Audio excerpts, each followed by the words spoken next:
첫 번째 경기는 와포드와 리버풀의 경기인데 무패 투폴로 가면서 이변을 노려보도록 하겠습니다. 와포드 같은 경우에는 라니에리 감독이 부임을 했습니다. 과거 레스터시티를 이끌고 프리미어리그 깜짝 우승을 차지했던 그 라니에리 감독님께서 새롭게 부임을 하셨기 때문에 이 조직력을 가다듬기에는 굉장히 시간이 촉박했다는 점을 체크를 해 주시기 바랍니다.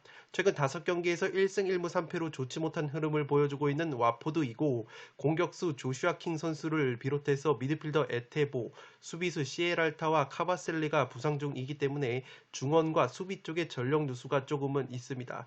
리버풀과의 상대 전적을 보시면 2019-20 시즌에 홈에서 리버풀을 3대 0으로 완파했던 좋은 기억이 있습니다. 리버풀을 3대 0으로 완파를 했을 때 와포드의 측면 에이스 자원인 사르 선수가 2골 1도움으로 맹활약한 바 있습니다. 리버풀 같은 경우에는 최근 5경기 3승 2무로 패배는 없지만 맨시티와 홈경기에서 2대2 무승부를 거두면서 최근에 무승부가 조금은 많은 흐름을 보여주고 있습니다. 주축 자원 대부분 국가대표팀 경기를 소화를 했기 때문에 체력 누수가 심하고, 와포드전 이후에 아틀레티코 마드리드 원정 챔피언스리그 경기를 치르기 때문에 체력적인 우려가 예상이 됩니다. 주전 골키퍼 알리송과 수비형 미드필더 파비뉴 선수가 브라질 대표팀에서 A매치를 소화를 했기 때문에 이번 경기에 출전 가능성이 상당히 희박합니다. 공격수 조타 선수는 근육 부상 여파로 출전이 불투명하다는 소식이 있었지만 현지 기사를 찾아보니까 출전 가능성이 조금은 높아 보입니다. 최근에 모하메드 살라 선수가 절정의 골 감각을 보여주고 있는데 와포드를 상대로 8골을 넣어주면서 킬러 면모를 보여주고 있기 때문에 살라 선수의 발끝에 기대를 걸어볼 만한 매치이지 않나 싶습니다. 살롱 코멘트에서 정리를 해드리면, 이 경기는 액면가로는 리버풀의 승리가 그려지지만 여러 요소에 의해서 이변을 노려볼 만한 경기라고 생각이 됩니다. 먼저 리버풀의 핵심 자원들이 대거 A매치를 풀로 소화를 했기 때문에 이 체력적인 누수가 우려가 됩니다. 심지어 파비뉴와 알리송 골키퍼는 브라질 대표팀 소속으로 오늘 아침에 A매치를 소화를 했기 때문에 사실상 와포드전에 출전이 불가능할 것으로 보입니다. 리버풀은 아틀레티코 마드리드 원정을 3일 뒤에 떠나야 하는 입장이기 때문에 와포드전에서 로테이션이 불가피할 것으로 보입니다.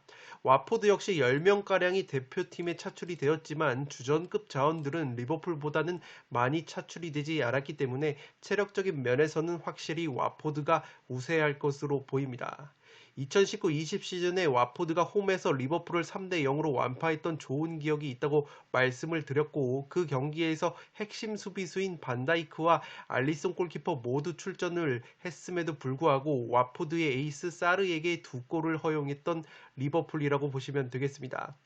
라니에리 감독이 새롭게 부임을 했는데, 라니에리 감독이 과거 레스터를 이끌고 선수비 후 역습 전술로 프리미어리그의 강팀들을 연파를 했었고, 실제로 리버풀을 상대로 굉장히 좋은 상대 전적을 보유를 하고 있기 때문에 이 라니에리 감독이 부임한 지 얼마 되지 않았지만 이러한 전술적인 부분이 녹아든다면 2019-20 시즌 와포드가 리버풀의 무패 행진을 잠재웠던 그러한 경기 양상이 또다시 나오지 말란 법은 없는 것 같습니다. 그래도 제가 와포드의 승리까지는 가져가지 않는 이유는 원체 리버풀의 핵심 공격 자원인 살라와 마네 선수가 최근에 절정의 골 감각을 보여주고 있습니다. 특히 살라 선수는 와포드를 상대로 8골이나 넣어주면서 킬러 면모를 보여주고 있고, 마네 선수는 세네갈 대표팀에서 2개의 어시스트를 기록을 하는 등 대표팀에서도 좋은 골 감각을 보여줬습니다. 그렇기 때문에 한껏 날이 선 이 마누라 트리오의 공격 화력을 와포드가 넘어서서 승리까지는 힘들다고 보기 때문에 이 경기는 무패 투포를 잡으면서 이변을 노려보도록 하겠습니다. 두 번째 경기는 아스톤 빌라와 울버햄튼의 경기인데 단통 무승부로 가보도록 하겠습니다. 폴더스의 여유가 있으신 분들은 울버햄튼의 승리를 과감하게 받쳐보실 것을 추천드리도록 하겠습니다. 아스톤 빌라가 올 시즌 홈 경기에서 2승 1무로 패배가 없습니다. 반대로 울버햄튼 역시 홈보다는 원정에서 2승 0무 1패로 원정에서 좋은 성적을 보여주고 있기 때문에 홈과 원정에서의 유불리를 따지기에는 굉장히 어려운 경기이지 않나 싶습니다. 울버햄튼과의 최근 상대 전적을 보시면 아스톤 빌라가 지난 시즌 1승 1무로 강한 모습이 있었습니다. 홈에서는 0대 0으로 비겼는데 원정에서 1대 0 승리를 거둔 만큼 한 골차 끈적한 승부가 굉장히 많이 나왔던 매치업이라고 보시면 되겠습니다. 아스톤 빌라 역시 핵심 선수들을 포함해서 7명에서 8명가량이 A매치 기간에 대표팀에 차출이 됐습니다. 특히 골키퍼 마르티네즈 선수와 미드필더 더글라스 루이즈 선수는 각각 아르헨티나와 브라질 대표팀에서 오늘 아침 A매치를 소화를 했기 때문에 이번 경기 상당히 출전 여부가 불투명합니다. 특히 마르티네즈 골키퍼 같은 경우에는 아스톤 빌라 수비에 있어서 굉장히 핵심적인 역할을 하는 선수이기 때문에 마르티네즈 선수가 나오지 못한다면 빌라의 골문이 굉장히 헐거워질 것으로 보입니다. 아스톤 빌라가 문제인 것이 최근에 공격수 잉스 선수가 부진하다는 점이고 와킨스 선수가 토트넘전에서 시즌 첫 골을 신고를 하긴 했어도 잉스와 와킨스의 투톱 조합이 최근 4경기에서 한 골밖에 만들어내지 못했기 때문에 두 선수의 호흡이 가다듬어지기에는 굉장히 시간이 필요할 것으로 보입니다. 울버햄튼은 반대로 라울 히메네즈 선수의 컨디션이 살아났고 특히 최전방에서 히메네즈와 황희찬 선수의 연계 플레이가 살아나면서 지난 경기 황희찬 선수가 2골을 넣었습니다. 그렇기 때문에 이 히메네즈와 황희찬 조합이 또다시 활약을 해준다면 아스톤 빌라 원정에서도 승점을 가져갈 수 있지 않을까 싶습니다. 울버햄튼은 공격수 트링캉 선수가 코로나19 여파로 출전이 불가능하기 때문에 최근에 황희찬 선수 때문에 백업 자원으로 밀렸던 아다마 트라오레 선수가 들어올 가능성이 높아 보입니다. 살롱 코멘트에서 정리를 해드리면 이 경기는 가슴은 울버햄튼인데 머리로는 무승부로 가고 싶은 경기입니다. 먼저 빌라는 홈에서 좋은 모습을 보여주고 있고 울버햄튼은 올 시즌 원정에서 좋은 모습을 보여주고 있습니다. 빌라는 최근에 와킨스, 잉스 두 공격 자원의 이 투톱 전술을 가동하고 있지만 두 선수의 호흡이 아직은 미완성인 것 같습니다. 또한 딘 스미스 빌라 감독이 3백과 4백을 오가는 전술을 계속해서 병행을 하고 있기 때문에 확고한 플랜 A가 정립되지 않은 것도 빌라가 경기력이 들쑥날쑥한 원인이라고 보시면 되겠습니다. 반대로 울버햄튼은 황희찬 선수가 들어오면서 라울 히메네즈 선수와 호흡이 굉장히 좋기 때문에 부족했던 골 결정력을 해결을 하고 있습니다.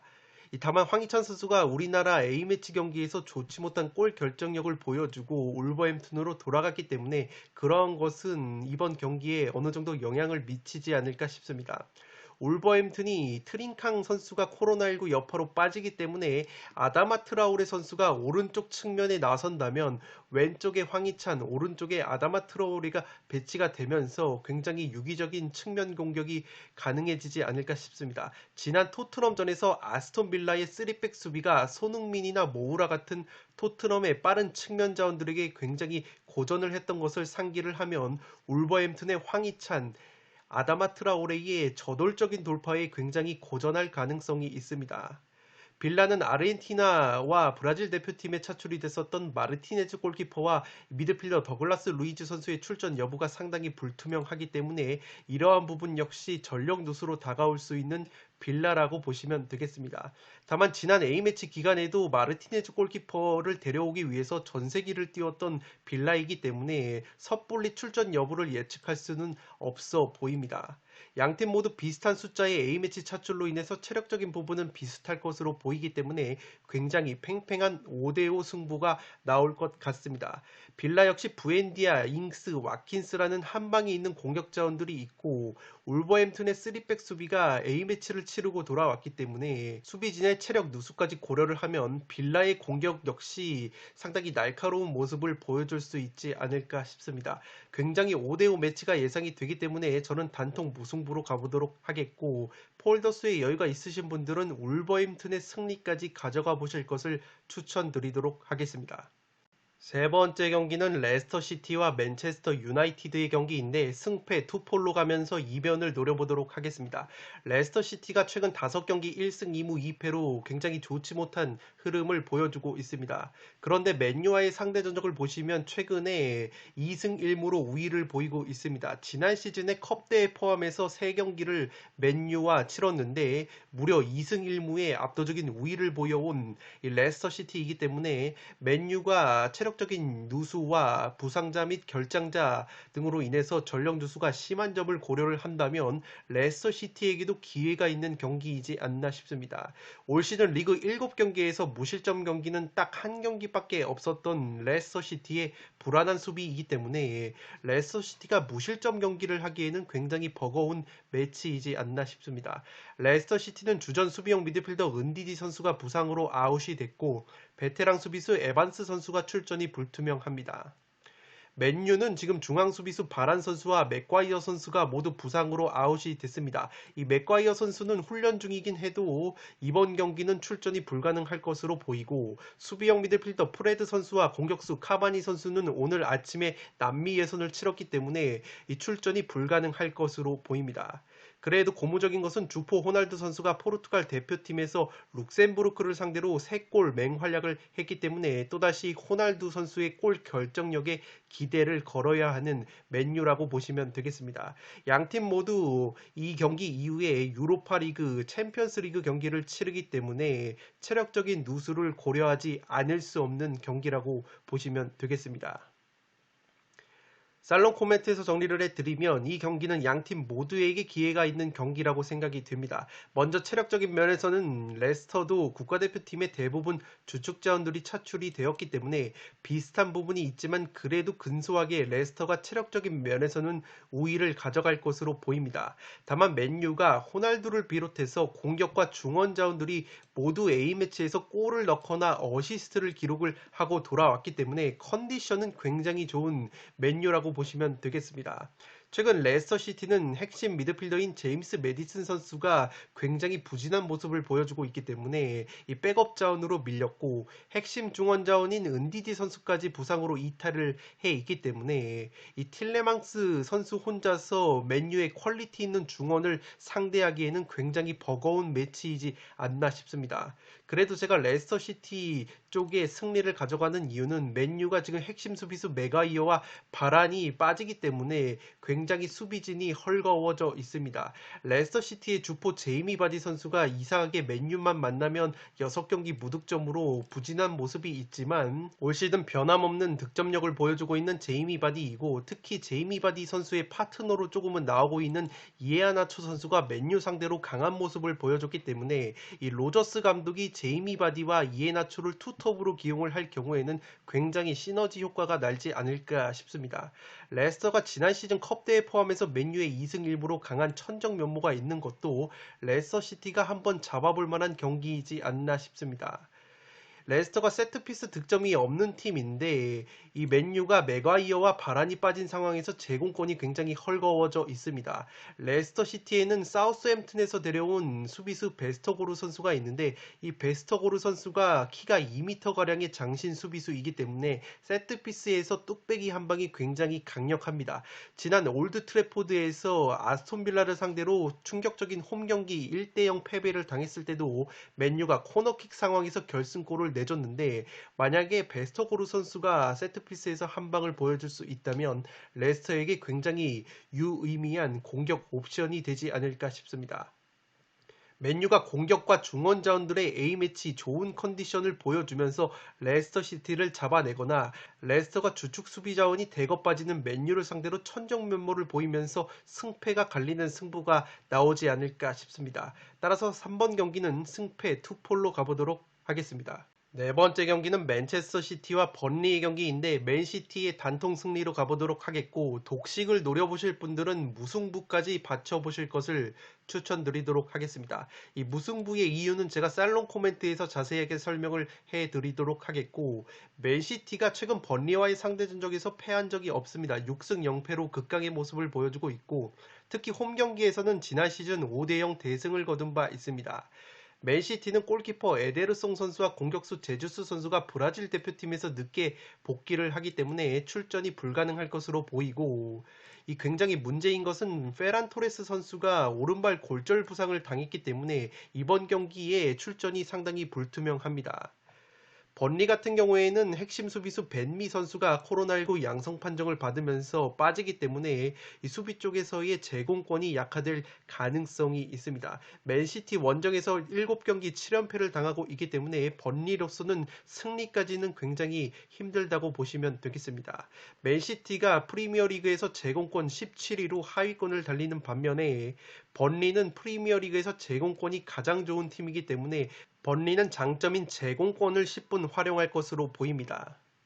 살롱 코멘트에서 정리를 해드리면 이 경기는 사실 의심의 여지가 없이 맨시티 승리가 유력해 보였지만 맨시티의 핵심 공격수인 페란 토레스 선수의 부상 소식으로 인해서 뭔가 찜찜한 구석을 지울 수가 없습니다. 페란 토레스가 최근 스페인 대표팀에서 4골, 맨시티에서 2골 1도움으로 맹활약 중이었는데 무엇보다 올 시즌 맨체스터 시티가 고전하고 있는 것이 스트라이커 영입에 실패를 하면서 마땅한 공격수가 없고, 그렇기 때문에 페란 토레스 선수를 가짜 9번으로 내세우는 제로톱 전술을 주로 사용을 하는데, 이 토레스 선수가 나오지 못한다면 공격 쪽에서 연쇄 작용이 발생할 가능성이 높아 보입니다. 이렇게 될 경우에는 제주스 선수가 이 가짜 9번으로 들어올 가능성이 높았는데, 이 제주스 선수 역시 브라질 대표팀에서 뒤늦게 복귀를 하기 때문에 출전 여부가 상당히 불투명합니다. 그렇게 될 경우에는 케빈 데브라이너를 제로톱으로 배치를 하거나 이 스털링 마레즈를 가짜 9번으로 내세울 것이기 때문에 굉장히 공격이 유기적으로 이루어지지 않을 가능성이 상당히 높습니다.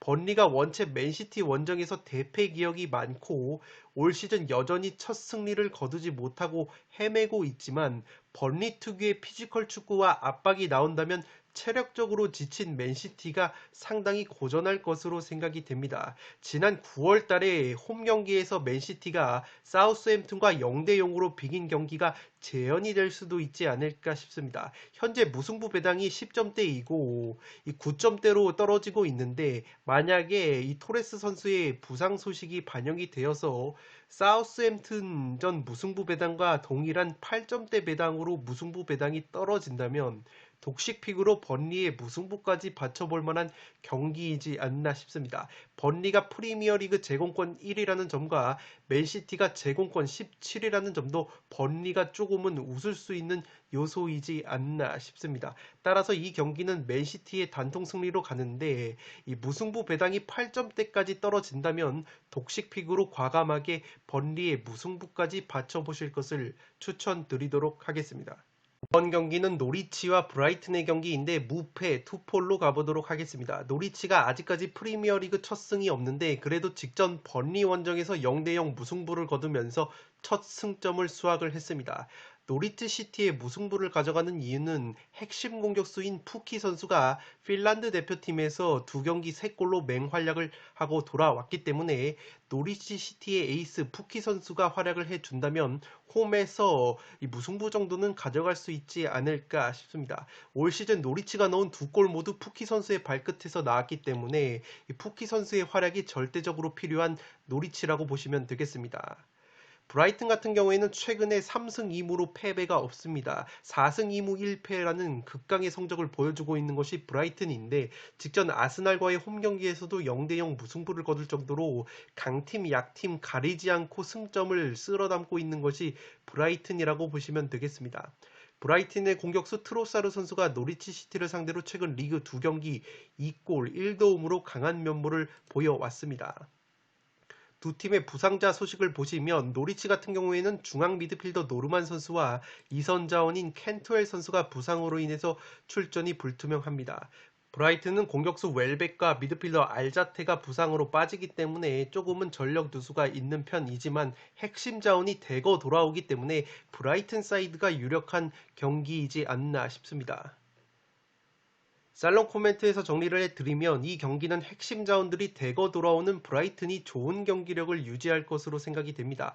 위에 보시는 이 기사 내용은 그레이엄 포터 브라이튼 감독이 어제 기자회견에서 밝힌 내용인데 이 데니 웰벡과 알자테 같은 경우에는 여전히 부상 중인데 음웨프와 웹스터 그리고 핵심 미드필더인 비수마는 모두 훈련에 돌아왔기 때문에 이번 경기에 활용이 가능할 전망이라고 합니다. 그렇기 때문에 이 중원과 수비 쪽에서 전력 강화가 예상이 되는 브라이튼이 좋은 경기를 할 수 있지 않을까 싶습니다. 올 시즌 브라이튼이 포터 감독 체제에서 부분적인 전방 압박이 굉장히 적극적으로 이루어지는데 그 말인즉슨 수비 뒷공간 노출이라는 약점도 따라온다는 말입니다. 최근 노리치가 독박 공격을 책임지고 있는 푸키 선수가 그래도 핀란드 대표팀에서 3골이나 넣어주면서 절정의 골 감각을 보여주고 있기 때문에 노리치가 그래도 푸키를 활용한 수비 뒷공간 역습 한 방이 있는 팀이기 때문에 브라이튼이 라인을 무리해서 끌어올릴 경우에는 이 뒷공간을 얻어맞으면서 실점을 할 가능성도 있지 않을까 싶습니다. 노리치가 직전 경기 번리 상대로 첫 무승부를 거두며 연패 행진을 끊어낸 점도 상승세로 이어질 가능성이 있어 보입니다. 최근 브라이튼이 2연속 무승부를 거뒀는데 당시에 핵심 미드필더 비수마 선수가 빠져 있었는데 그래도 비수마 선수가 중원에 돌아올 수 있다면 노리치에게 최근 강했던 트로사르 등의 활약이 더해지면서 브라이튼이 특유의 원정 강세를 이어갈 수 있지 않을까 싶습니다. 따라서 5번 경기는 무패 투폴로 가보도록 하겠습니다. 6번 경기는 사우스햄튼과 리즈 유나이티드의 경기인데 단통 무승부로 가보도록 하겠습니다. 폴더스에 여유가 있으신 분들은 리즈의 승리까지 가져가 보실 것을 추천드리도록 하겠습니다. 사우스햄튼은 핵심 미드필더이자 주장인 워드 프라우스 선수가 퇴장 징계로 결장을 합니다. 공격수 채 아담스 선수 역시 부상으로 결장을 하기 때문에 중원과 공격 쪽에 전력 누수가 있는 것이 사우스햄튼이라고 보시면 되겠습니다. A매치 기간에 첼시 출신의 장신 공격수 브로자 선수가 알바니아 대표팀에서 골맛을 봤고 이 노르웨이 대표팀에서 엘리유누시라는 측면 자원 역시 2골로 활약을 했기 때문에 두 선수에게 기대를 걸어봄직한 사우스햄튼의 공격이라고 보시면 되겠습니다. 리즈 같은 경우에는 와포드와의 홈경기에서 1대0 승리를 거두면서 올 시즌 첫 리그 승리를 맛봤습니다. 분위기 반전에 성공을 한 리즈인데 공격수 벤포드 선수가 사우스햄튼을 상대로 강한 면모를 보여왔지만 이번 경기에는 부상 여파로 출전이 불가능할 것으로 보입니다. 리즈 같은 경우에는 핵심 측면 자원인 하피냐 선수가 브라질 대표팀 경기를 소화를 했기 때문에 이번 경기 상당히 출전 여부가 불투명합니다. 수비수 아일링 선수 역시 부상으로 빠져 있고 공격수 벤포드의 결장은 골 결정력에 문제를 드러낼 수 있는 리즈의 공격진이라고 보시면 되겠습니다. 리즈의 비엘사 감독의 인터뷰에 따르면 하피냐 선수가 우루과이전에 얼만큼 출전하느냐에 따라서 출전 여부를 결정을 하겠다고 하는데 오늘 아침에 보니까 하피냐 선수가 선발로 나와서 우루과이를 상대로 무려 2골이나 넣으면서 71분 정도를 소화를 했기 때문에 이 사우스햄튼전에 선발로는 나서지 못할 것 같습니다. 살롱 코멘트에서 정리를 해드리면 이 경기는 양팀 모두 핵심 자원이 빠지지만 전력 누수는 사우스햄튼이 더 커 보이는 경기입니다. 사우스햄튼의 주장이자 프리킥 전담 키커인 이 제임스 워드 프라우스 선수가 퇴장 징계로 결장을 하기 때문에 중원에서의 조율과 더불어서 세트피스 상황에서 날카로움이 떨어질 수밖에 없는 사우스햄튼이라고 보시면 되겠습니다. 양팀 모두 골 결정력에 문제가 있지만 그나마 리즈가 근소하게 더 많은 득점을 하고 있고 그 중심에는 리즈 유나이티드의 핵심 측면 자원인 하피냐 선수가 있습니다. 문제는 하피냐 선수 역시 출전 여부가 굉장히 불투명하기 때문에 이 하피냐 선수가 후반전에라도 해결사로 나온다면 리즈 쪽으로 근소하게 기우는 매치이지 않나 싶습니다. 양팀 모두 스타일이 왕성한 활동량과 전방 압박을 골자로 해서 굉장히 역동적인 경기를 펼치는 팀이기 때문에 A매치 이후에 펼쳐지는 경기라는 점에서 두 팀의 강점인 역동성이 나오지 않을 가능성이 높아 보입니다. 칼빈 필립스를 필두로 한 리즈의 중원 자원이 워드 프라우스가 빠지는 사우스햄튼의 중원을 압도할 가능성이 있어 보입니다만 리즈 또한 주포 공격수 벤포드 선수가 출전이 불가능하기 때문에 골 결정력에 발목이 잡힐 가능성이 높아 보입니다. 리즈의 하피냐가 피로 누적으로 출전을 하지 못하고 사우스햄튼의 어린 장신 공격수 브로자나 노르웨이 대표팀에서 맹활약을 하고 돌아온 엘리우누시 같은 선수들이 한 방을 보여준다면 사우스햄튼도 홈에서 쉽게 패할 것 같지는 않은 경기입니다. 무승부를 베이스로 폴더스의 여유가 있다면 과감하게 리즈 쪽도 노려볼 만한 매치이지 않나 싶습니다. 따라서 저는 단통 무승부로 가는데 폴더스의 여유가 있으신 분들은 하피냐 선수가 후반전에라도 나온다는 가정 속에서 리즈의 승리까지 가져가 보실 것을 추천드리도록 하겠습니다. 승무패 44회차 현미경 분석 1부 마지막 경기는 브렌트포드와 첼시의 경기입니다. 저는 무패 투폴로 가면서 이변을 노려보도록 하겠습니다. 브렌트포드가 최근 5경기 3승 1무 1패로 굉장히 순항을 거듭하고 있습니다. 직전 웨스트햄 원정에서도 깜짝 2대1 승리를 거둘 정도로 강팀을 상대로도 저력을 보여주고 있는 것이 승격팀 브렌트포드라고 보시면 되겠습니다. 주전 3백 수비수 아이에르 선수와 수비형 미드필더 자넬트 선수가 부상으로 인해서 출전이 불투명했는데 현지 기사를 찾아보니까 출전 가능성이 조금은 높아 보입니다. 브렌트포드가 프리미어리그 제공권 2위를 달리는 팀이고 특히 최전방 공격수 이반 토니 선수가 제공권이 굉장히 좋은 선수이기 때문에 베테랑 수비수 티아고 실바 선수의 출전이 불투명한 첼시가 제공권에서 어려움을 겪을 수도 있지 않을까 싶습니다. 첼시 같은 경우에는 수비수 리디거 선수가 등 쪽 부상을 당했다는 기사가 있었는데 현지 기사를 찾아보니까 리디거 선수는 출전이 가능할 것으로 보입니다. 핵심 공격수 루카쿠 역시 최근에 부상 여파가 있었지만 훈련을 소화한 모습을 포착을 했기 때문에 루카쿠 선수 역시 브렌트포드전에 출전이 가능할 것으로 보입니다. 살롱 코멘트에서 정리를 해드리면 이 경기는 최근 브렌트포드의 경기력을 고려했을 때는 첼시가 승리를 장담하기엔 힘든 경기이지 않나 싶습니다.